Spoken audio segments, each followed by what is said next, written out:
கண்ணியத்திற்குரிய அல்லாஹின் நல்லடியார்களே, கனவான்களே, சகோதரர்களே, தாய்மார்களே, சகோதரிகளே, அல்லாஹ் சுப்ஹானஹு வ தஆலா இந்த பிரபஞ்சத்திலே கோடிக்கணக்கான படைப்பினங்களை படைத்து அந்த எல்லா படைப்பினங்களிலும் பிரதானமாக 3 படைப்பினங்களை படைத்திருக்கிறார். முதலாவது படைப்பு மலக்குமார்கள். அல்லாஹ் சுப்ஹானஹு வ தஆலா ஒளியால் இந்த படைப்பை படைத்திருக்கிறான். ஹல்குன் நூரானியும், ஒளியினால் படைக்கப்பட்ட ஒரு படைப்பு தான் இந்த மலக்குகள்.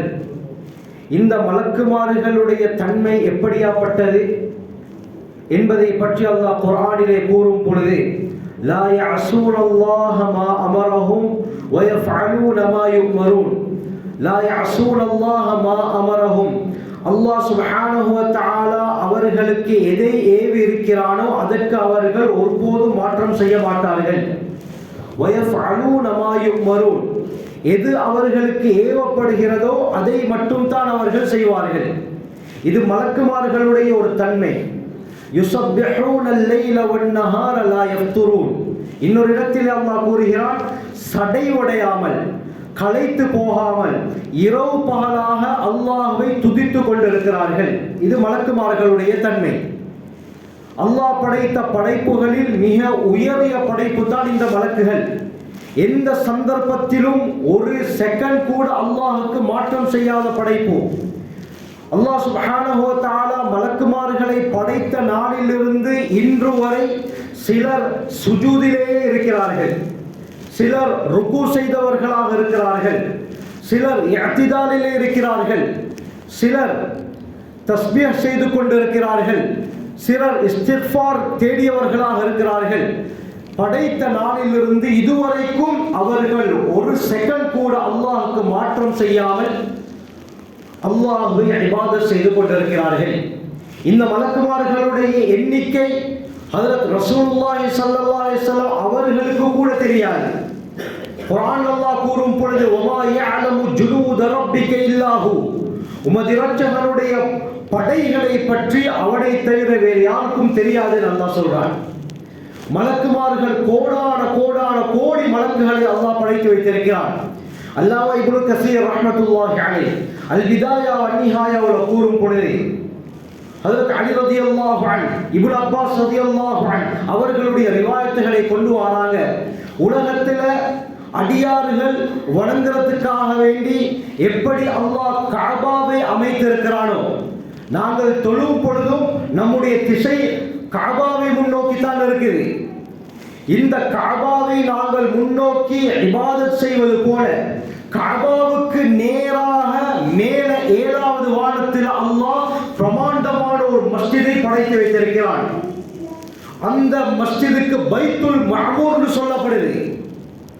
நேரா கஅபாவுக்கு மேல 7வது வானத்தில் இந்த பிரமாண்டமான மஸ்ஜித் இருக்குது.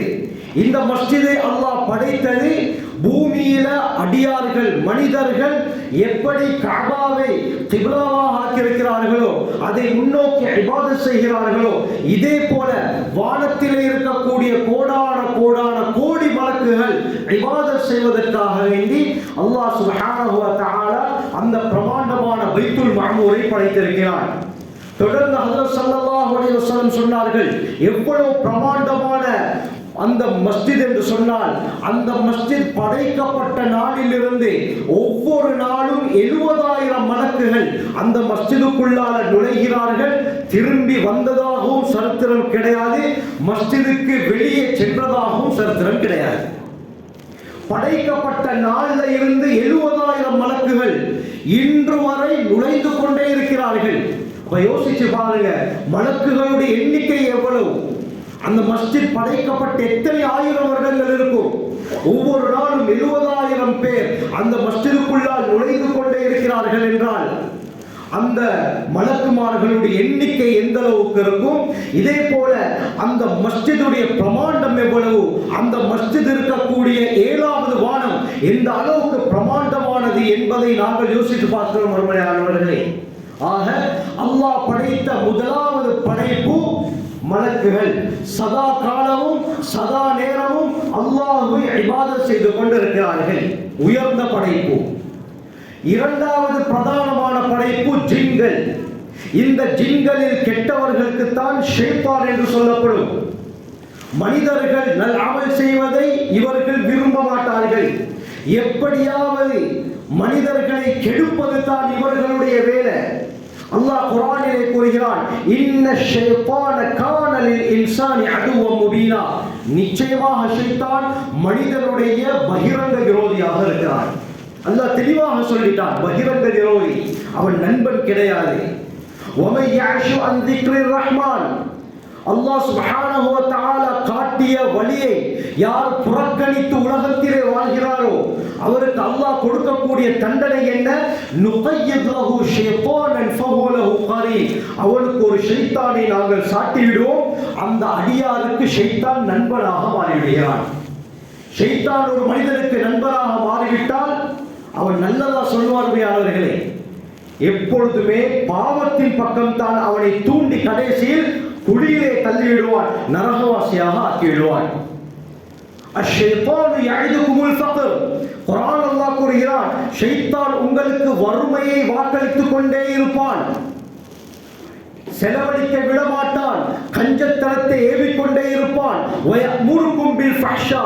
ஃபஹ்ஷா என்பதற்கு முஃபஸ்ஸிரூன்கள் சொல்லக்கூடிய வார்த்தை புகுல், கஞ்சத்தனத்தை ஏவிக்கொண்டே இருப்பான். அல்லாஹ்வுடைய பாதையை செலவழிக்க விட மாட்டான். மனதிலே எண்ணத்தை போடுவான், நீ எல்லா பணத்தையும் உன் எல்லா சொத்து செல்வங்களையும் அல்லாஹ்வுடைய பாதையில் செலவழித்து விட்டால் உன் வருங்காலம் என்னவாகும், உன்னுடைய ஜெனரேஷன் என்னவாகும், உன்னுடைய பிள்ளைகள் நடுத்தெருவுக்கு வந்து விடுவார்கள், அதனால செலவழிக்காத, சேமிச்சு என்று மனிதனுடைய உள்ளத்திலே ஊசலாட்டத்தை ஏற்படுத்தி கடைசியில் செலவழிக்க விடமாட்டான். இது ஷைத்தானுடைய தன்மருமையானவர்களே. இந்த ரமலானுடைய மாதம் ஷஹ்ருல் இன்ஃபாக், செலவழிக்கக்கூடிய மாதம். புகாரியுடைய ரிவாயத், ஸல்லல்லாஹு அலைஹி வஸல்லம் அவர்களுடைய தன்மை கர்ரீஹில் முர்ஸலா, வேகமாக வீசக்கூடிய காற்றை போல ஸல்லல்லாஹு அலைஹி வஸல்லம் இந்த ரமலானுடைய மாதத்தில் அதிகமாக தான தர்மங்கள் செய்வார்கள். இது நபி அவர்களுடைய பண்பு. ஆனால் ஷைத்தான் இந்த விடயத்தை செய்ய விடாமல் தடுத்துக் கொண்டு இருப்பான். உலகத்தில் எங்கெல்லாம் பாவங்கள் நடக்குமோ அங்கே தான் இந்த ஷைத்தான்கள் இருப்பார்கள். இது அல்லாஹ்வுடைய இரண்டாவது படைப்பு. மூன்றாவது ஒரு படைப்பை அல்லாஹ் படைத்திருக்கிறார்.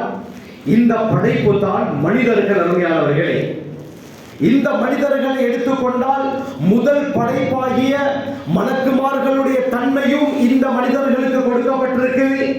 இரண்டாவது படைப்பாகிய ஷைத்தான்களுடைய தன்மையும் கொடுக்கப்பட்டிருக்கிறது.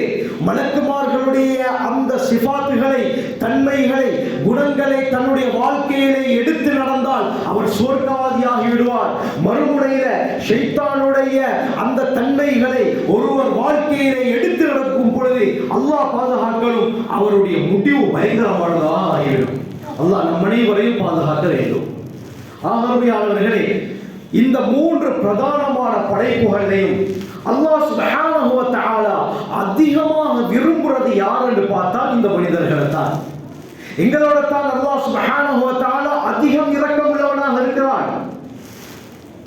ஹதீஸே குதுஸில அல்லாஹ் கூறும் பொழுது, யப்ன ஆதம், ஆதமுடைய மகனே, இன் ஸக்கர்தனி ஸக்கர்துக, என்னை நீ ஞாபகப்படுத்தினால் உன்னை நான் ஞாபகப்படுத்துவேன். நசீத்தனி தக்கர்த்துக்க, நீ என்னை மறந்து விட்டாலும் உன்னை நான் மறக்க மாட்டேன், உன்னை நான் மறக்க மாட்டேன், உன்னை நான் நினைத்துக் கொண்டே இருப்பேன் என்று அல்லாஹ் கூறுகிறான். ஆக உலகத்தில் அல்லாஹ் அதிகமாக விரும்பக்கூடிய ஒரு படைப்பு இந்த மனிதர்கள் தான். இதே போலத்தான் உலகத்தில் அல்லாஹ்வுக்கு அதிகமாக மாற்றம் செய்யக்கூடிய ஒரு படைப்பும் இந்த மனிதர்கள் தான். அல்லாஹ் அதிகமாக விரும்புறதும் நம்ம தான், எங்களை தான்.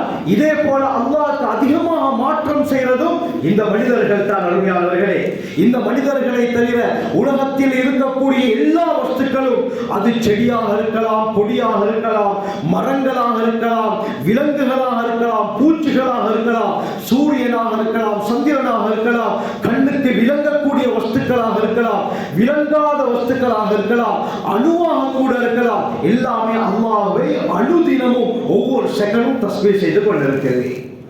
وَإِن مِّن شَيْءٍ إِلَّا يُسَبِّحُ بِحَمْدِهِ. அல்லாஹ் குர்ஆன்ல கூறுகிறான், எல்லா வஸ்துக்களும் அல்லாஹ்வை தஸ்பீஹ் செய்து கொண்டிருக்கிறது. மரங்கள் வலது பக்கமாக இடது பக்கமாக காற்றிலே அசைகிறதே, அது எதற்காக? அவலம் யரவ் இலா மா خلقல்லாஹு மின் ஷை யதஃபய்யஉ ظிலாலுஹு அனில் யமீனி வஷ்ஷமாயில். மரங்கள் வலது பக்கமாக இடது பக்கமாக அசைகிறதே, அதை அவர்கள் பார்க்க கூடாதா? அந்த மரங்கள் ஏன் அசைகிறது? சுஜ்ஜதன் லில்லாஹ், அல்லாஹ்வுக்கு சஜ்தா செய்தல். அல்லாஹ் சொல்றார், மரங்கள் அசைவது அல்லாஹ்வுக்கு சஜ்தா செய்கிறார்களே. ஆக இதே போலத்தான் நாம் இடியை பார்த்து பயப்படுகிறோம், இடி மின்னலை கண்டு பயப்படுகிறோம். ஆனால் இந்த இடியை பற்றி அல்லாஹ் குர்ஆனிலே கூறுகிறான், யுஸப்பிஹுர் ரஅது பிஹம்திஹி. இந்த இடி அல்லாஹ்வை தஸ்பீஹ் செய்கிறது. இந்த இடி மின்னல் அல்லாஹ்வை தஸ்பீஹ் செய்து கொண்டிருக்கிறது.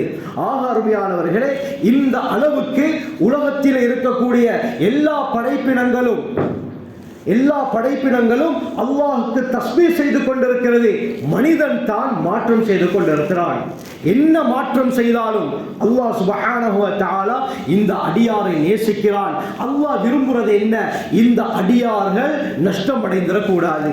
என்னுடைய அடியார்கள் என்ற ரஹ்மத்தை விட்டு நிராசையாகிடக் கூடாது. எல்லா சந்தர்ப்பத்திலும் என்னுடைய நெருக்கத்தை பெற வேண்டும், எல்லா சந்தர்ப்பத்திலும் என்னுடைய பயத்துடன் வாழ வேண்டும் என்பதற்காக அல்லாஹ் சுப்ஹானஹு வ தஆலா பல சந்தர்ப்பங்களை இந்த அடியான் மனிதன் திருந்துவதற்காக வேண்டி கொடுத்து கொண்டிருக்கிறான். அந்த அடிப்படையில் தான் மிகப்பெரிய சந்தர்ப்பமாக அல்லாஹ் சுப்ஹானஹு வ தஆலா நமக்கு இந்த ரமலானை தந்திருக்கிறான். அருமையானவர்களே, அல்லாஹ் சுப்ஹானஹு வ தஆலா ரமலானை தந்தது எதற்காக? ரமலானுடைய ஆரம்பத்திலிருந்து, ரமலானுக்கு முந்தைய மாதம் ஷஅபானிலிருந்து இந்த ரமலானுடைய சிறப்புகளை நாங்கள் கேட்டுக்கொண்டு வருகிறோம். இதனுடைய நோக்கம் என்ன? கேட்டுக்கொண்டு வருகிறோம். அருமையானவர்களே, ஏன் அல்லாஹ் சுப்ஹானஹு வ தஆலா இந்த ரமலானுடைய மாதத்தை நமக்கு கடமையாக ஆக்கி இருக்கிறான்? அருமையானவர்களே, ரமத என்ற அரபு வார்த்தைக்கு கருத்து என்னவென்றால் இஹ்தரக, அரபியிலே சுட்டெரிக்கக்கூடியது, பொசுக்கி சாம்பலாக்கக்கூடியது, கருத்து இல்லாமலாக்கக்கூடியது என்ற கருத்து. இந்த மாதத்திற்கு இந்த கருத்துள்ள வார்த்தை பேராக வைக்கப்பட்டதற்கு என்ன காரணம்? அருமையானவர்களே, உலமாக்கள் கூறுகிறார்கள், மார்க்கறிஞர்கள் கூறுகிறார்கள், 11 மாதங்களாக அடியான் செய்யக்கூடிய பாவங்களை சுட்டெரிப்பதற்காக அல்லாஹ் இந்த ரமலானை நமக்கு தந்திருக்கிறான். இந்த ரமலானின் மூலமாக நாம் 11 மாதங்களாக செய்த எல்லா பாவங்களையும் அல்லாஹ் மன்னிக்கிறான். இதற்காகத்தான் ரமலானை நமக்கு தந்திருக்கிறான். குர்ஆனில் அல்லாஹ் கூறும் பொழுது, யா அய்யுஹல்லதீன ஆமனு, ஈமான் கொண்டவர்களே, குதிப அலைக்குமுஸ் ஸியாம், உங்களுக்கு நோன்பு கடமையாக்கப்பட்டிருக்கிறது. கமா குதிப அலல்லதீன மின் கப்லிக்கும், உங்களுக்கு முன்னால் வாழ்ந்த சமுதாயத்தினருக்கு கடமையாக்கப்பட்டது போல உங்களுக்கும் நோன்பு கடமையாக்கப்பட்டிருக்கிறது. ஏன் உங்களுக்கு கடமையாக்கப்பட்டிருக்கிறது? லஅல்லக்கும் தத்தகூன், நிச்சயமாக நீங்கள் தக்வாதாரிகளாக ஆகுவீர்கள். இந்த லஅல்ல என்ற வார்த்தைக்கு இந்த இடத்திலே இமாம் சுயூத்தி ரஹ்மத்துல்லாஹி அலைஹி, இமாம் ஆலூசி ரஹ்மத்துல்லாஹி அலைஹி தக்கீதுடைய கருத்தை கொடுக்கிறார்கள். ரமலானிலே சொல்லப்பட்ட ஃபர்துகளை, சுன்னத்துகளை சரியாக செய்து ஹராமான மக்ரூஹான விடயங்களை தவிர்த்து ரமலானை சிறந்த முறையிலே நீங்கள் கழித்தால் நிச்சயமாக நீங்கள் தக்வா உள்ளவர்களாக ஆகுவீர்கள். தக்வா உடையவர்களாக, தக்வா என்றால் அல்லாஹ்வுடைய பயமுடையவர்களாக நீங்கள் ஆகுவீர்கள் என்று அல்லாஹ் குர்ஆன்ல கூறுகிறான். ஆக அல்லாஹ் ரமலானை தந்தது நம்முடைய பாவங்கள் மன்னிக்கப்பட்டு அவனுடைய பயத்துடன் உலகத்திலே வாழ்வதற்காக வேண்டி. உலகத்தில் யார் பயத்துடன் வாழ்கிறார்களோ இவர்களுக்கு தான் குர்ஆன் நேர்வழி காட்டும். ஹுதல் லில் முத்தகீன், தக்வா உள்ளவர்களுக்கு தான் குர்ஆன் நேர்வழி காட்டும். தக்வா இல்லாதவர்களுக்கு குர்ஆன் நேர்வழி காட்டாத. அருமையானவர்களே, தக்வா உள்ளவர்களுக்கு தான் குர்ஆனுடைய யதார்த்தம் விளங்கும். அப்படி இல்லாவிட்டால் குர்ஆனை விளங்கிக் கொள்வது கஷ்டமாகிவிடும். அல்லாஹ் தெளிவாக கூறுகிறார்.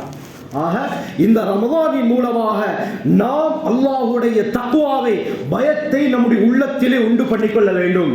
அப்படி நம்முடைய உள்ளத்தில் அல்லாஹ்வுடைய பயம் வந்துவிட்டால் அல்லாஹ் நமக்கு 6 விதமான பாக்கியங்களை தருகிறான்.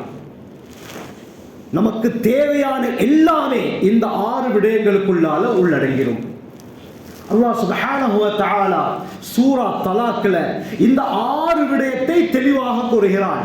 யாரு ஏண்ட பயத்தோட உலகத்துல வாழ்றாரோ, யார் தக்வாவுடன் வாழ்கிறாரோ, அவருக்கு நான் 6 விதமான பிரமாண்டமான பாக்கியங்களை கொடுப்பேன் என்று அல்லாஹ் வாக்குறுதி அளிக்கிறான். அல்லாஹ்வுடைய வாக்குறுதி ஒரு காலமும் பொய்யாகாது. அல்லாஹ் எப்பொழுதுமே சொல்வதை செய்து காட்டுபவன். முதலாவது அல்லாஹ் சொல்றான், வமையத்தகில்லாஹ், யாரு அல்லாஹ்வை பயந்து உலகத்திலே வாழ்கிறாரோ, இந்த தக்வாவை அடைவதற்காகத்தான் அல்லாஹ் ரமலானை தந்தான். அப்படி ரமலானின் மூலமாக தக்வா நம்மிடத்திலே வந்துவிட்டால் 6 பாக்கியம். அதுல முதலாவது வமையத்தகில்லாஹ், யார் உலகத்தில் அல்லாஹ்வுடைய பயத்தோடு வாழ்கிறாரோ, யஜ்அல் லஹு மக்ரஜா, பிரச்சனைகளில் இருந்து வெளியேறக்கூடிய வழியை அல்லாஹ் திறந்து கொடுக்கிறான். இன்றைக்கு பிரச்சனை இல்லாதவர்கள் யாருமே கிடையாது. எல்லோருக்கும் ஏதோ ஒரு ரீதியில பிரச்சனை இருக்கிறது. ஏழையாக இருந்தால் ஏதோ ஒரு ரீதியில பிரச்சனை, மிடில் கிளாஸாக இருந்தால் ஏதோ ஒரு ரீதியில பிரச்சனை, பணக்காரராக இருந்தால் ஏதோ ஒரு ரீதியில பிரச்சனை, மல்டி பில்லியனராக இருந்தால் அவருக்கும் ஏதோ ஒரு ரீதியில பிரச்சனை, பிசினஸ் மேனாக இருந்தால் ஏதோ ஒரு ரீதியில பிரச்சனை, துறை சார்ந்தவர்களாக இருந்தால் ஏதோ ஒரு ரீதியில பிரச்சனை வந்து கொண்டே தான் இருக்கும். பிரச்சனை என்பது கடல் அலையை போல வந்து கொண்டே தான் இருக்கும். கடல் அலைக்கு முடிவு இல்லாதது போல மனிதனுடைய பிரச்சனைக்கும் முடிவு இல்லை. அப்படி பிரச்சனைகள் வந்தாலும் அல்லாஹ்வுடைய பயத்தோடு இருந்தால் அந்த பிரச்சனைகளை அல்லாஹ் இல்லாமலாக்கி விடுகிறான். அல்லாமா இப்னு அப்பாஸ் ரலியல்லாஹு அன்ஹு அவர்களுடைய ரிவாயத் தஃப்சீருல் முனீர்ல இந்த ஆயத்துக்கு கீழால வருகிறது. அவுஃப் இப்னு மாலிக் அல்-அஷ்ஜஇ ரலியல்லாஹு அன்ஹு ஹஜ்ரத் ரசூலுல்லாஹி ஸல்லல்லாஹு அலைஹி வஸல்லம் அவர்கள்ட்ட ஓடி வராங்க. யா ரசூலல்லாஹ், என்னுடைய மகன் சாலிமை யாரோ கடத்தி கொண்டு சென்று விட்டார்கள், யாரோ பிடிச்சிட்டு போயிட்டாங்க. எங்கே தேடியும் என்னுடைய மகன் கிடைக்கவில்லை. யாரோ என்னுடைய மகனை பிடித்து கொண்டு சென்று விட்டார்கள். அதனால என்னுடைய மகனை கண்டுபிடித்து தாருங்கள் யா ரசூலல்லாஹ் என்று இந்த சஹாபி வந்து முறையிடுறாரு. மகனை காணல. வாப்பாக்கு எந்த அளவுக்கு ஒரு வேதனை இருக்கும், எந்த அளவுக்கு ஒரு டென்ஷன் இருக்கும். நபி அவர்கள்ட்ட ஓடி வராங்க. ஸல்லல்லாஹு அலைஹி வஸல்லம் அவர்கள் என்ன செய்தார்கள்? நபி அவர்களுடைய மஜ்லிஸ்ல, சபையில மிகப்பெரிய வீரர்கள் இருந்தார்கள். காலித் இப்னு வலீத் ரலியல்லாஹு அன்ஹு 100 யுத்தங்களில் தளபதியாக போய் 100 யுத்தத்தில் ஒரு யுத்தத்தில் கூட தோல்வி என்பது கிடையாது. 100 யுத்தத்திலும் மிகப்பெரிய வெற்றி. முஅத்தாவுடைய யுத்தம், ரோமர்கள் 4 லட்சம் பேர், முஸ்லிம்கள் 3000 பேரை வைத்துக் கொண்டு 4 லட்சம் பேரை விரட்டி அடித்த மாவீரர் காலித் இப்னு வலீத் ரலியல்லாஹு அன்ஹு சபையில் இருக்கிறாங்க. சஅத் இப்னு அபி வக்காஸ் ரலியல்லாஹு அன்ஹு, எப்படியாப்பட்ட சஹாபி, சுப்ஹானல்லாஹ். கிஸ்ரா பாரசீக மன்னனுடைய கோட்டை மதாயினை வெற்றி கொண்ட மாவீரர் சபையில் இருக்கிறாங்க. அபூ உபைதா ஆமிர் பின் ஜர்ராஹ் ரலியல்லாஹு அன்ஹு மஸ்ஜிதுல் அக்ஸாவை வெற்றி கொண்ட மாவீரர் சபையில் இருக்கிறாங்க. கஅபா பின் அம்ர் அத்-தமீமி ரலியல்லாஹு அன்ஹு 1000 பேருக்கு நிகரானவர் என்ற சிறப்பு பெயர் பெற்றவர். அபூபக்கர் சித்திக் ரலியல்லாஹுடைய காலத்துல ஈராக்குடைய பகுதியில் யுத்தம் நடக்குது. அந்த நேரத்தில் காலித் இப்னு வலீத் ரலியல்லாஹு அவர்கள் படை தளபதியாக இருக்கிறாங்க. காலித் ரலியல்லாஹு அன்ஹு அவங்க அபூபக்கர் சித்திக் ரலியல்லாஹு அவர்களுக்கு கடிதம் எழுதுறாங்க. நம்முடைய படையில ஆட்கள் குறைவாக இருக்குது, உதவிக்கு யாராவது அனுப்புங்க. அபூபக்கர் சித்திக் ரலியல்லாஹு அன்ஹு அவர்களுக்கு இந்த கடிதம் வருது. அல்லாமா இப்னு அஸீர் உஸூதுல் காபாவில் தெளிவாக இதை குறிப்பிடுகிறார்கள். ஹஜ்ரத் அபூபக்கர் சித்திக் ரலியல்லாஹு அன்ஹு கடிதத்தை வாசித்து பார்க்கிறாங்க. பார்த்தால் உதவி கேட்ட ஆளுக்கு இருக்கிறாங்க. கஅபா பின் அம்ர் அத்-தமீமி வாங்கறாங்க. அந்த சஹாபி வருகிறார். காலித் உங்களை தான் கேட்டிருக்கிறார், போயிட்டு வாங்க அனுப்பினார். சஹாபாக்களுக்கு ஆச்சரியம். யா கலீஃபத் ரசூலில்லாஹ், அவர் ஒரு படையை அனுப்ப சொல்லியிருக்கிறாரு, நீங்க ஒருவரை அனுப்பி இருக்கிறீர்களே, எந்த விதத்தில் நியாயம்? அபூபக்கர் சித்திக் ரலியல்லாஹு அன்ஹு சொன்னாங்க, கஅபா பின் அம்ர் 1000 பேருக்கு சமமானது, 1000 பேருக்கு நிகரான மாவீரர் கஅபா பின் அம்ர் அத்-தமீமி என்று அபூபக்கர் சித்திக் ரலியல்லாஹு அவர்கள் சொன்னார்கள். அப்படியாப்பட்ட மாவீரர் அந்த மஜ்லிஸ்ல இருக்கிறாங்க. அருமையானவர்களே, ஸல்லல்லாஹு அலைஹி வஸல்லம் இப்படியாப்பட்ட வீரர்கள் இருக்கிற நேரத்தில் காலித் நீங்க ஒரு 100 பேரை கூட்டிக்கிட்டு வடக்கு பக்கமாக போங்க. சஅத், நீங்கள் ஒரு 100 பேரை கூட்டிக் கொண்டு கிழக்கு பக்கமாக போங்க, நீங்க மேற்கு பக்கமாக என்று ஸல்லல்லாஹு அலைஹி வஸல்லம் அப்படி இந்த சஹாபியுடைய மகனை தேட ஆள் அனுப்பல்ல. ஸல்லல்லாஹு அலைஹி வஸல்லம் என்ன சொன்னார்கள்? அப்படியா, உங்களோட மகனை காணலையா, எந்த பிரச்சனையும் கிடையாது, நீங்களும் உங்களுடைய மனைவியும் லா ஹவுல வலா குவத இல்லா பில்லாஹ் என்ற திக்ரை செய்து வாருங்கள் என்று தான் ஸல்லல்லாஹு அலைஹி வஸல்லம் சொல்றாங்க. நபி அவர்கள் எப்பொழுதுமே மறுமையின் பக்கம் வழிகாட்டுவாங்க. ஒரு தடவை அருமையானவர்களே, எந்த சந்தர்ப்பத்திலும் நபி ஸல்லல்லாஹு அலைஹி வஸல்லம் துனியாவின் பக்கம் வழிகாட்டல்ல. நான் இல்லாத சந்தர்ப்பத்திலும் உங்களுக்கு பிரச்சனை வந்துவிட்டால் அந்த பிரச்சனைகளை நீங்களே இல்லாமலாக்கிக் கொள்ள வேண்டும், அப்படியாப்பட்ட வழியை தான் ஸல்லல்லாஹு அலைஹி வஸல்லம் காட்டினாங்க. சொன்னாங்க லா ஹவுல வலா குவத இல்லா பில்லாஹ் இந்த திக்ரை செஞ்சுவாங்க. அருமையானவர்களே, அந்த சஹாபி மூளையை போட்டு யோசிக்கல, மகனை காணோடு வந்தா இவர் என்ன திக்ர தாராருன்னு மூளையை போடல. சமிஅனா வ அத்தஅனா, நபி அவர்கள் சொன்னால் நிச்சயமாக அதிலே 1000க்கு மேற்பட்ட அர்த்தங்கள் மறைந்திருக்கும். வழிபட்டேன் யா ரசூலல்லாஹ் என்று சந்தோஷமாக வீட்டுக்கு போறாங்க. வீட்டில் பார்த்தால் மனைவி எதிர்பார்த்து கொண்டிருக்கிறார். என்னுடைய கணவன் ஏதாவது சந்தோஷமான ஒரு செய்தியுடன் வருவார். சந்தோஷமான முகத்துடன் கணவர் வீட்டுக்கு வருகிறார். மனைவி கேட்கிறாங்க, முகத்தில் இந்த அளவுக்கு சந்தோஷம். ஸல்லல்லாஹு அலைஹி வஸல்லம் என்ன சொன்னாங்க? அவுஃப் இப்னு மாலிக் அல்-அஷ்ஜாஇ ரலியல்லாஹு அன்ஹு சொன்னாங்க, நான் ஸல்லல்லாஹு அலைஹி வஸல்லம் போய் ஏண்ட மகன் விஷயமாக சொன்னேன். அதற்கு ஸல்லல்லாஹு அலைஹி வஸல்லம் என்ன சொன்னார்கள் தெரியுமா? லா ஹவுல வலா குவத இல்லா பில்லாஹ் என்ற வார்த்தையை நீங்களும் உங்களுடைய மனைவியும் செய்யுங்கள் என்று சொன்னார்கள். நான் திரும்பி வந்துட்டேன். மனைவியிடத்தில் தீன் இருந்தது. அருமையானவர்களே, அந்த மனைவியிடத்தில் தீன் இருந்தது. அந்த இடத்தில் மனைவியிடத்தில் மட்டும் தீன் இல்லாமல் இருந்திருந்தால் பிரச்சனை முத்தி இருக்கும். மனைவி என்ன சொல்லியிருப்பாள்? ஏண்ட மகனை காணோன்னு நபிட்ட அனுப்பியா, நீங்க திக்ர கொண்டு வாரீங்களே, இது எந்த இடத்துல நியாயம், இதுக்கு அவங்களை அனுப்பினேன் என்று அந்த இடத்தில் பிரச்சனை வெடித்து கடைசியில் குடும்பத்துக்கு மத்தியில் பிரச்சனை உண்டாகி வேற எங்கோ போயிருக்கும். ஆனால் மனைவியிடத்திலே தீன் இருந்தது. மனைவி என்ன சொன்னால், நபியோக சொன்னாங்களா, இதை செய்ய சொன்னாங்களா, நபி அவர்கள் சொன்னால் நிச்சயமாக அது உண்மையாகத்தான் இருக்கும். அது உண்மையாகத்தான் இருக்கும். உடனடியாக 2 பேரும் இதே இடத்தில் அமர்ந்து திக்ர செய்வோம் என்று மனைவி சொன்னார். புகாரியுடைய ரிவாயத், ஸல்லல்லாஹு அலைஹி வஸல்லம் சொன்னாங்க, ஃபதுஃபர் பிதாத்தி தீன், தீனுள்ள மார்க்கமுள்ள பெண்ணை திருமணம் முடித்து வாழ்க்கையில் வெற்றி பெற்றுக் கொள்ளுங்கள். இதுக்கு தான் சொன்னாங்க. கணவனுக்கு ஏதாவது ஒரு பிரச்சனை வந்துருச்சு, கணவன் ஏதோ ஒரு டென்ஷனோட ஆபீஸ்ல இருந்து வெளியில இருந்து வேலை செய்யற இடத்திலிருந்து வீட்டுக்கு வருகிறார். அந்த நேரத்தில் மனைவியுடைய அந்த கணவனுடைய நிலையை பார்த்த மனைவி கணவனுக்கு ஏத்தாற்போல் கணவனுக்கு ஏத்த மாதிரி ஆறுதல் கூறி அந்த கணவனை சந்தோஷப்படுத்தினால் அப்படியாப்பட்ட மனைவிகள் கிடைத்தவர்கள் உலகத்திலே பாக்கியம் பெற்றவர்கள். அருமையானவர்களே, அல்லாஹ் சுப்ஹானஹு வ தஆலா யாருக்கெல்லாம் இப்படியாப்பட்ட மனைவிமார்களை அமைத்திருக்கிறாரோ அனைவருக்கும் அல்லாஹ் கிருபை செய்வானாக. இந்த தன்மை உள்ள மனைவிமார்களாக அல்லாஹ் நம்முடைய மனைவிமார்களை ஆக்கியருள்வானாக.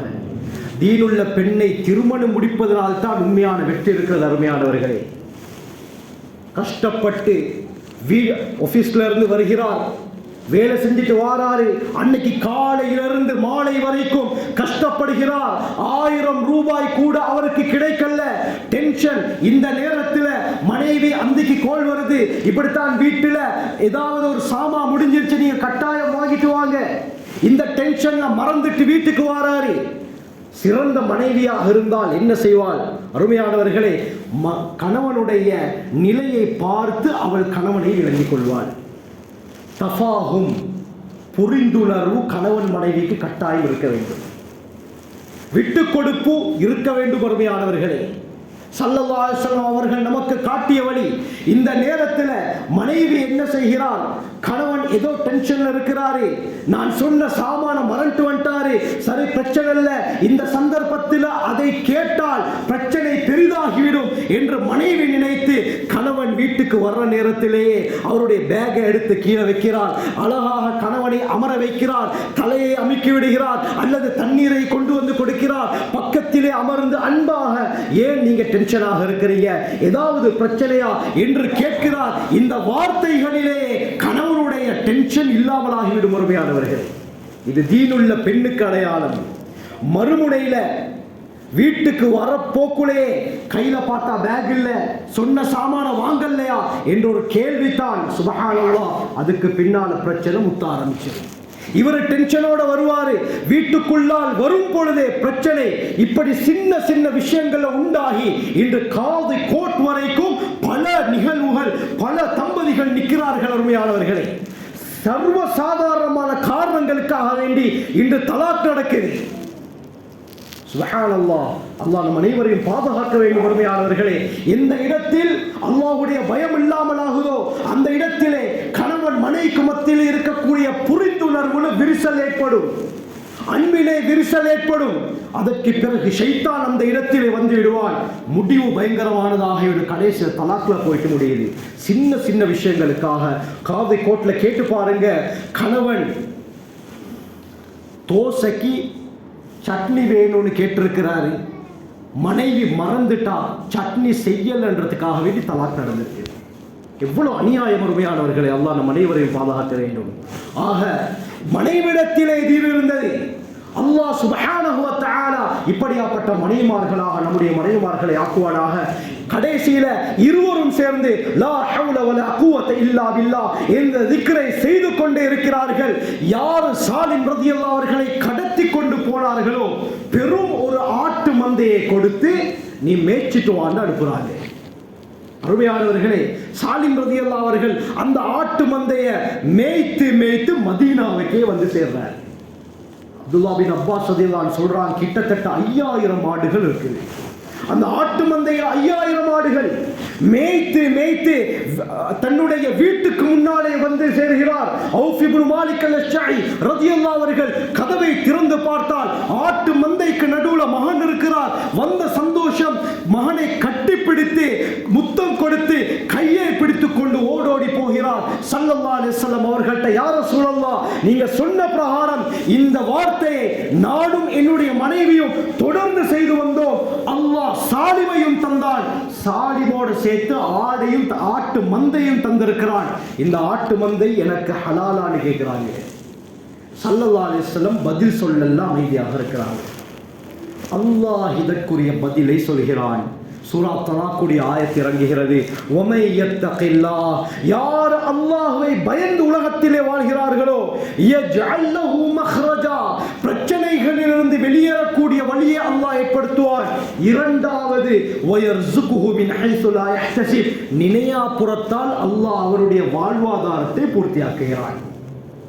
தக்வா உள்ளவர்களுக்கு அல்லாஹ் கொடுக்கக்கூடிய இரண்டாவது தன்மை, நினையா புறத்தால் அல்லாஹ் அவருக்கு ரிஸ்க் அளிக்கிறான். இந்த ஆட்டு மந்தைகள் அல்லாஹ் உங்களுக்கு நினையா புறத்தால் கொடுத்த ரிஸ்க் எல்லாம் உங்களுக்கு தான் ஹலால். ஸல்லல்லாஹு அலைஹி வஸல்லம், லா ஹவுல வலா குவத இல்லா பில்லாஹ், இந்த வார்த்தையை நம்முடைய வாழ்க்கையில் பழக்கிக் கொள்வோம். உரிமையாளர்களே, எல்லா பிரச்சனைக்குரிய தீர்வை அல்லாஹ் இப்படியாப்பட்ட வார்த்தைகள் வச்சிருக்கிறான். தலை போற பிரச்சனையாக இருந்தாலும் சரி, நாங்கள் என்ன செய்யணும்? இந்த திக்ரை கான்சென்ட்ரேட்டோட, மன அமைதியோட ஒரு இடத்திலே அமர்ந்து நாங்கள் ஒவ்வொரு நாளும் செய்யும் பொழுது அல்லாஹ் நம்முடைய பிரச்சனைகளை அடியோடு இல்லாமல் ஆக்குகிறார். முதலாவது, பிரச்சனைகளிலிருந்து வெளியேறக்கூடிய வழியை அல்லாஹ் திறக்கிறான். இரண்டாவது, நினையாபுரத்தால் அல்லாஹ் ரிஸ்குடைய ஏற்பாடு செய்கிறான். இந்த ரிஸ்குக்காகத்தான் இந்த அளவுக்கு நாங்கள் கஷ்டப்படுகிறோம். ஒரு நேர சாப்பாடு கிடைப்பதற்கு எந்த அளவுக்கு கஷ்டம் வருமையானவர்களே. இந்த சாப்பாடு ரிஸ்க் என்று சொன்னால் சாப்பாடு மட்டுமல்ல, மனிதனுக்கு தேவையான அத்தியாவசியமான அனைத்துக்கும் ரிஸ்க் என்று சொல்லப்படும். இந்த ரிஸ்குடைய வழியை அல்லாஹ் திறக்கிறான். அல்லாஹ்வை யார் பயப்படுறாரோ இவர்களுக்கு. மூன்றாவது, அல்லாஹ் கொடுக்கக்கூடிய பாக்கியம், وَمَن يَتَوَكَّلْ عَلَى اللَّهِ فَهُوَ حَسْبُهُ. யதவக்கல், இந்த இடத்துல யதவக்கலுக்கு யத்தகி என்பதாக முஃபஸ்ஸிரூன்கள் விளக்கம் கொடுக்கிறார்கள். அதாவது யார் அல்லாஹ்வை பயப்படுகிறாரோ, அல்லாஹ்வின் மீது உண்மையான நம்பிக்கை வைக்கிறாரோ அவருக்கு அல்லாஹ் போதுமானவன். அவருக்கு அல்லாஹ் போதுமானவன். இந்த உலகமே எதிராக இருந்தாலும் இவருக்கு எந்த ஒரு பிரச்சனையும் வராது. முழு உலகமும் எதிராக இருக்கட்டும், தன்னுடைய குடும்பம் எதிராக இருக்கட்டும், தன்னுடைய ஊர் மக்கள் எதிராக இருக்கட்டும், நாடு மக்கள் எதிராக இருக்கட்டும், உலக வல்லரசுகள் எதிராக இருக்கட்டும், அல்லாஹ்வின் மீது உண்மையான நம்பிக்கை வைத்தால், அல்லாஹ்வுடைய பயம் இருந்தால், அல்லாஹ் இவருக்கு போதுமானவன். இப்ராஹிம் அலைஹிஸ்ஸலாம் தன்னுடைய தந்தை எதிராக இருக்கிறார், தன்னுடைய குடும்பம் எதிரிகளாக இருக்கிறார்கள், ஊர் மக்கள் எதிரிகளாக, நாட்டு மக்கள் எதிராக, நாட்டு ஜனாதிபதி மன்னர் நும்ரூத் எதிராக இருக்கிறான். ஹஜ்ரத் இப்ராஹிம் அலைஹிஸ்ஸலாம் அவர்களை பார்த்தால் மஹ்லூக்ல யாருமே உதவி செய்யறதுக்கு இல்லை. பிரமாண்டமான நெருப்பு குண்டம் இப்ராஹிம் அலைஹிஸ்ஸலாம் அவர்களை அந்த நெருப்பிலே போடுவதற்காக வேண்டி தயார் செய்யப்படுகிறது. இந்த இடம் இன்று கூட டர்க்கியிலே அமைக்கப்பட்டிருக்கிறது. டர்க்கிக்கு போனால் அந்த இடத்தை இன்று கூட நமக்கு பார்க்கலாம். அருமையானவர்களே, மிக பிரமாண்டமான நெருப்பு. இமாம் சுத்தி ரஹ்மத்துல்லாஹி அலைஹி கூறுகிறார்கள், 2 மாதங்களாக விறகுகளை சேகரித்து நெருப்பை பத்த வைக்கிறார்கள் இப்ராஹிம் அலைஹிஸ்ஸலாத்தை போடுவதற்காக. ஹைசன் என்று சொல்லக்கூடியவன் ஒரு கருவியை தயாரிக்கிறான். அந்த கருவி எப்படியாப்பட்டது? இழுத்து அதிலே இப்ராஹிம் அலைஹிஸ்ஸலாத்தை கட்டி இழுத்து விடும் பொழுது அவர்கள் அவ்வாறு பறந்து சென்று அந்த நெருப்பிலே விழும் அளவுக்கு ஒரு கருவி தயாரிக்கப்படுகிறது. அரபுல மிஞ்சன் இதுக்கு சொல்லுவாங்க. யுத்தங்கள் எல்லாம் பொதுவாக அந்த காலத்தில் இந்த கருவிகளை பாய்ப்பார்கள். கல்லை வைத்து இழுத்து அப்படியே விடுவார்கள். எதிரிகளுடைய இடத்தில் போய் அது போய் விழும். இப்படியாப்பட்ட ஒரு கருவி தயாரிக்கப்பட்டு இப்ராஹிம் அலைஹிஸ்ஸலாம் அதிலே வைக்கப்படுகிறார்கள். நமக்கு தெரிந்த சம்பவம் தான். கடைசியில் என்ன நடக்கிறது? இப்ராஹிம் அலைஹிஸ்ஸலாம் நெருப்புக்கு மத்தியிலே அவ்வாறு பறந்து செல்லும் பொழுது ஜிப்ரீல் அலைஹிஸ்ஸலாம் வராங்க.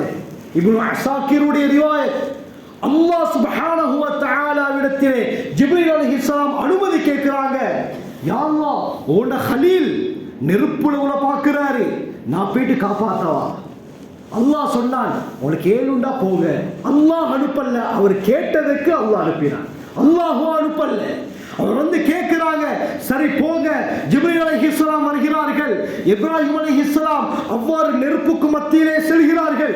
இப்ப கேட்கிறாங்க, இப்ராஹிம் உங்களுக்கு ஏதாவது உதவி வேணுமா? ஏதாவது உதவி வேணுமா? இப்ராஹிம் அலைஹிஸ்ஸலாம் அல்லாஹ்வை முழுமையாக நம்பியிருந்தார்கள். அல்லாஹ்வுடைய பயம் தக்வா 100க்கு 100 இருந்தது. என்ன கேட்டார்கள்? அல்லாஹ் அனுப்பினானா நீங்களா வந்தீங்களா? அல்லாஹ் அனுப்பினானா நீங்களா வந்தீங்க? இல்ல, நான் அல்லாஹ்விடத்திலே அனுமதி கேட்டுவிட்டு நான் தான் வந்தேன். அம்மா இலைக ஃபலா, அப்படின்னா அவனோட உதவி எனக்கு தேவையில்ல, அந்த அல்லாஹ் எனக்கு போதுமானவன். ஹஸ்பி அல்லாஹு வ நிஅமல் வகீல், அல்லாஹ் எனக்கு போதுமானவன் என்ற வார்த்தையை பாவித்தார்கள். இந்த நேரத்திலே அல்லாஹ் தன்னுடைய சக்தியை காட்ட ஆரம்பிக்கிறார். சூரா அம்பியாவிலே அல்லாஹ் சொல்லும் பொழுது, நாம் அந்த நெருப்புக்கு கட்டளையிட்டோம், யா நார் கூனி பர்தன் வ ஸலாமன் அலா இப்ராஹிம், இப்ராஹிம் அலைஹிஸ்ஸலாத்துக்கு குளிர்ச்சியாகவும் நடுநிலையாகவும் ஆகிவிடு.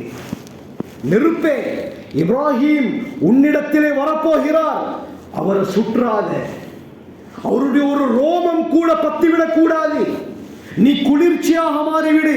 இதே போல சலாமன், சாந்தமாக நடுநிலையை உள்ளதாக நீ மாறிவிடு என்று அல்லாஹ்வுடைய ஆர்டர் வருகிறது. அருமையானவர்களே, நெருப்புக்குள்ளால் இமாம் சுத்தி கூறுகிறார், 40 நாட்கள் இப்ராஹிம் அலைஹிஸ்ஸலாம் இருந்தார்கள். அவர்களை கட்டி இருந்த அந்த கயிறு பற்றியதை தவிர அவர்களுடைய ஒரு முடி கூட நெருப்புக்குள்ளால் இருக்கக்கூடிய நேரத்தில் பத்தல்ல. அருமையானவர்களே, எமக்கு யோசனை வரலாம், இது எப்படி சாத்தியம்? நெருப்புக்குள்ளான ஒரு முடி கூட பத்தல்லையா, எரியல்லையா, அது எப்படி சாத்தியம் என்று நம்முடைய கற்பனைக்கு வரலாம். அருமையானவர்களே, அப்படி நம்முடைய கற்பனையில் வந்தால் ஒரு விடயத்தை நன்றாக விளங்கிக் கொள்வோம், நம்முடைய ஈமான் பலகீனமாக இருக்கிறது. நம்முடைய ஈமான் பலகீனமாக இருக்கிறது. அல்லாஹ் குர்ஆனிலே இதை பற்றி சொல்லும் பொழுது நமக்கு சந்தேகிக்க முடியாது. இதனால் தான் அல்லாஹ் கூறுகிறான், வமை யதவக்கல் அலல்லாஹ். 3வது பாக்கியம், யார் தக்வா உள்ளவர்களாக இருக்கிறாரோ அவருக்கு அல்லாஹ் போதுமானவன், எந்த பிரச்சனையும் ஏற்படாது. 4வது, வமை யத்தகில்லாஹ் யஜ்அல் லஹு மின் அம்ரிஹி யுஸ்ரா. யார் அல்லாஹ்வை பயந்து உலகத்தில் வாழ்றாங்களோ அவருடைய எல்லா காரியத்தையும் அல்லாஹ் லேசாக ஆக்கி விடுகிறார். எந்த கஷ்டமும் ஏற்படாது. எல்லா ரீதியிலும் 1,00,000 ரூபாய் மூலமாக செய்ய வேண்டிய காரியத்தை 1000 ரூபாய் இவர் செய்வார். மற்றவர்கள் யோசிப்பாங்க, இது எப்படி சாத்தியம்? எங்கள்கிட்ட 1,00,000 இருக்குது, இந்த 1,00,000 மூலமாகவே இந்த காரியத்தை செய்ய முடியாமல் இருக்கும் பொழுது 1000 2000 ரூபாயை வைத்துக் கொண்டு எப்படி இவர் செய்கிறார்? யோசிப்பார்கள். அல்லாஹ்வை பயந்தால் அல்லாஹ் செய்வித்து காட்டுவான். முழு உலகத்தையும் இவர் வசம் அல்லாஹ் கொண்டு வந்து கொடுப்பான். அருமையானவர்களே, முழு உலகத்தையும் இவருடைய காலடிக்கு கொண்டு வந்து கொடுப்பான். சஹாபாக்களுடைய காலடிக்கு கொண்டு வரலையா அருமையானவர்களே? சுப்ஹானல்லாஹ், ஏராளமான சம்பவங்கள் இருக்கின்றன. சொல்ல போனால் நேரம் இடம் கொடுக்காது, நான் சுருக்கமாக சொல்லிவிட்டு செல்கிறேன். ஆக நமக்கு தேவையான எல்லா விடயத்தையும் அல்லாஹ் லேசுபடுத்துகிறான். எந்த கஷ்டமும் நம்முடைய வாழ்க்கையில் இருக்காது. இன்று எவ்வளவு கஷ்டப்படுகிறோம், கஷ்டப்பட்டு ஏதோ ஒரு தொகையை சம்பாதிக்கிறோம். அல்லாஹ்வை முழுமையாக பயந்தால் அல்லாஹ் நம்மை இந்த அளவுக்கு கஷ்டப்படுத்த மாட்டான். இது அல்லாஹ்வுடைய வாக்குறுதி. 5வது, وَمَن يَتَّقِ اللَّهَ, யார் அல்லாஹ்வை பயந்து உலகத்தில் வாழ்கிறாரோ يُكَفِّرْ عَنْهُ سَيِّئَاتِهِ, அவருடைய எல்லா பாவங்களையும் அல்லாஹ் மன்னித்து விடுகிறார். பாவங்கள் மன்னிக்கப்பட்டு அவர் பரிசுத்தவானாகி விடுகிறார். இதனால தான் அல்லாஹ் ரமலானை நமக்கு தந்தது. நம்முடைய எல்லா பாவங்களும் இல்லாமலாக்கப்பட்டு நாம் பரிசுத்தவானாகுவதற்காக வேண்டி. ரமலானில் சுபஹுக்கு நாங்கள் அவ்வல் ஜமாத்துக்கே வருகிறோம், இமாம் ஜமாத்துக்கு வருகிறோம், மஸ்ஜித் நிரம்பி இருக்கிறது. ஆனால் ரமலான் முடிந்ததற்கு பிறகு அந்த கூட்டம் காண முடியாமல் இருக்கிறது. அருமையானவர்களே, ரமலானில் மட்டும் இஸ்லாம் கிடையாது. 365 நாளும் நாங்கள் இந்த விடயத்திலே பேணுதலாக இருக்க வேண்டும். அல்லாஹ் நிச்சயமாக நம்முடைய வாழ்க்கையை செழிப்பாக ஆக்குவார். இந்த அளவுக்கு நாங்கள் எப்படி கூட்டமாக ரமலானுடைய காலத்தில் மஸ்ஜிதுக்கு வருகிறோமோ, ஏனைய காலங்களிலும் ஒவ்வொரு தொழுகைக்கும் கூட்டம் இருக்க வேண்டும். கியாமத்துடைய அடையாளங்கள்ல ஸல்லல்லாஹு அலைஹி வஸல்லம் வகைப்படுத்தி கொண்டு சென்றார்கள். முதலாவது, இன்னமின் அஷ்ராத்தி ஸாஆ இதாஅத்து ஸலா என்று சொன்னார்கள். தொழுகை வீணடிக்கப்படும். தொழுகை வீணடிக்கப்படுவது, தொழுகைக்கு சரிவர வராமல் இருப்பது மறுமையாளுடைய அடையாளம் என்று ஸல்லல்லாஹு அலைஹி வஸல்லம் சொன்னார்கள். ஆக அருமையானவர்களே, யாரு அல்லாஹ்வை பயந்து உலகத்தில் வாழ்கிறாரோ யுகஃபிர் அன்ஹு ஸய்யிஆத்திஹி, அல்லாஹ் அவருடைய எல்லா பாவங்களையும் மன்னித்து பரிசுத்தவானாக ஆக்குகிறார். பாவங்கள் மன்னிக்கப்பட்ட நிலையில் அவர் அல்லாஹ்ட்ட கையேந்தினால் உடனடியாக அவருடைய துஆவை அல்லாஹ் கபூல் செய்கிறார். உடனடியாக அவர் என்ன கேட்டாலும் அல்லாஹ் கொடுக்கிறான். இது நிச்சயம் அல்லாஹ்வுடைய வாக்குறுதி. அருமையானவர்களே, 6வது, வயுஅஸிம் லஹு அஜ்ரா, மகத்தான கூலியை அல்லாஹ் இவருக்கு வைத்திருக்கிறான்.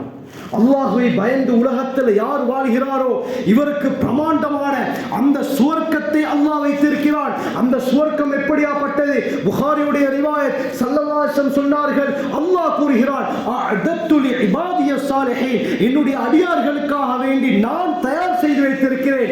மாலா ஐனுன் ரஅத், எந்த கண்களும் கண்டிராத, வலா உதுனுன் சமிஅத், எந்த காதும் கேட்டிராத, எந்த மனிதர்களுடைய சிந்தனையிலும் எழுந்திராத அந்த பிரமாண்டமான சுவர்க்கத்தை நான் தயார் செய்து வைத்திருக்கிறேன் என்று அல்லாஹ் கூறுகிறார். அந்த சுவர்க்கம் எப்படியாப்பட்டது? அல்லாமா குர்துபி ரஹ்மத்துல்லாஹி அலைஹி அத்-தஸ்கிரா ஃபி அஹ்வாலில் மௌத்தா வ உமூரில் ஆகிரா என்ற கிதாபில் இந்த சுவர்க்கத்தை பற்றி கூறுகிறார்கள். சுப்ஹானல்லாஹ், எப்படியாப்பட்ட சுவர்க்கம்! ஹஜ்ரத் ஸல்லல்லாஹு அலைஹி வஸல்லம் சொன்னார்கள், திர்மிதியுடைய ரிவாயத், இதா ஸஅல்துமுல்லாஹ ஃபஸ்அலூஹுல் ஃபிர்தௌஸ், நீங்கள் அல்லாஹ்விடத்திலே கேட்டால் ஃபிர்தௌஸ் என்ற சுவர்க்கத்தை கேளுங்கள். நாங்கள் ஜன்னத்துல் ஃபிர்தௌஸை கேளுங்கள். சாதாரண சுவர்க்கம் இருக்கிறதே, லபினத்து மின் தஹப், ஒரு செங்கல் தங்கத்தில் ஆனதாக இருக்கும். வலபினத்து மின் ஃபிவ்வா, இன்னொரு கல் வெள்ளியில் ஆனதாக இருக்கும். வமிலாதுஹா அல் மிஸ்குல் அஸ்ஃபர், அந்த 2 கற்களுக்கு மத்தியிலே பூசப்படக்கூடிய சிமெண்ட் இருக்கிறதே, அதிகம் நறுமணம் உள்ள கஸ்தூரியில் ஆனதாக இருக்கும். வதுர்பத்துஹா அஸ்ஸஅஃபரான், சுவர்க்கத்துடைய பூமி குங்குமம். அருமையானவர்களே, 1 கிராம் குங்குமத்துடைய விலை இன்றைக்கு எவ்வளவு விலை? ஈரானுடைய காஷ்மீருடைய குங்குமம் சுப்ஹானல்லாஹ் எவ்வளவு விலை போகுது. அந்த சுவர்க்கத்துடைய பூமியை குங்குமம் என்று சொன்னால் எப்படியாப்பட்ட பூமியாக இருக்கும். வஹஸபாஉஹா அல்லுலு, டிசைனுக்காக வேண்டி, அழகுக்காக வேண்டி பொரல் கல்வி நாங்கள் சொல்லுவோம். வீட்டுக்கு முன்னால் நாங்கள் தூவி இருப்போம். இது விலை மதிக்க முடியாத முத்து. நாங்கள் ஸல்லல்லாஹு அலைஹி வஸல்லம், நீங்க அல்லாஹ்ட்ட கேட்டால் ஃபிர்தௌஸ் என்ற சுவர்க்கத்தை கேளுங்கள். ஸக்ஃபுஹா அர்ஷுர் ரஹ்மான், அந்த ஃபிர்தௌஸ் சுவர்க்கத்துடைய ஸ்லப் இருக்குதே, முகடு, அல்லாஹ்வுடைய அர்ஷின்றாங்க. அல்லாஹ்வுடைய அர்ஷுடன் ஒட்டி அல்லாஹ் படைத்திருக்கிறான். யஸ்மஉ அதீதல் அர்ஷ், அர்ஷிலே இருந்து வரக்கூடிய சப்தத்தை ஃபிர்தௌஸிலே இருக்கக்கூடிய சுவர்க்கவாதிகள் கேட்பார்கள் என்று ஸல்லல்லாஹு அலைஹி வஸல்லம் சொன்னார்கள். ஆச்சரியமான சுவர்க்கம் அருமையானவர்களே. இப்படியாப்பட்ட 6 பாக்கியங்களை உலகத்தில் யார் தக்வாவுடன் வாழ்கிறாரோ இவருக்கு அல்லாஹ் கொடுக்கிறார். எனவே இந்த தக்வாவை நாங்கள் எப்படி அடைந்து கொள்வது, அதற்குரிய சிறந்த சந்தர்ப்பமாக அல்லாஹ் இந்த ரமலானை தந்திருக்கிறார். இந்த ரமலானின் மூலமாக நாங்கள் தக்வாவை அடைந்து கொள்ள வேண்டும். இன்னும் 2-3 தினங்களில் ரமலான் நம்மை விட்டு செல்ல இருக்கிறது. அடுத்த ரமலான் வரை நாங்கள் உயிரோடு இருப்போமா என்று யாருக்கும் உத்தரவாதம் கிடையாது. ஆகவே எஞ்சிருக்கக்கூடிய நாட்களை நாங்கள் பயன்படுத்தி அல்லாஹ்வுடைய தக்வாவை பெற்றுக்கொள்ளக்கூடிய கூட்டத்திலே அல்லாஹ் சுப்ஹானஹு வ தஆலா நம் அனைவரையும் சேர்த்தருள்வானாக. யாருக்கெல்லாம் இந்த ரமலான் துஆ செய்யுமோ, மறுமையுடைய நாளில் அல்லாஹ்விடத்திலே ஷஃபாத் செய்யுமோ, மன்றாடுமோ, அந்த கூட்டத்திலே அல்லாஹ் நம் அனைவரையும் சேர்த்தருள்வானாக. இந்த ரமலானின் மூலமாக நம்முடைய எல்லா பாவங்களையும் அல்லாஹ் மன்னித்து யாருக்கெல்லாம் தன்னுடைய ரஹ்மத்தை, மக்ஃபிரத்தை, நரக விடுதலை கொடுத்தானோ அந்த கூட்டத்திலே அல்லாஹ் நம் அனைவரையும் சேர்த்தருள்வானாக. ஜஸாக்குமுல்லாஹு கைர். வ ஆகிரு தஅவானா அல்ஹம்துலில்லாஹி ரப்பில் ஆலமீன்.